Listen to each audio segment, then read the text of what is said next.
Rumah batu Pak Alioga, jendela kaca. Pecah kaca, tinggal batunya Pak Alioga. Rumah baru sudah di depan mata Pak Bupati. Rumah lama tinggal pondasinya. Terima kasih Ari Sabdin Aman Mentari Rejepayo.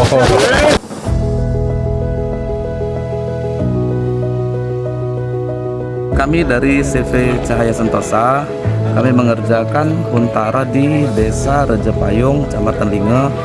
Jadi target kita di sini dikasih sama pihak BNPB 49 unit yang sudah terbangun itu ada 25 dan insya Allah sebelum lebaran itu sudah bisa ditempatin oleh masyarakat. Setelah nanti lebaran kita akan lanjut sisanya.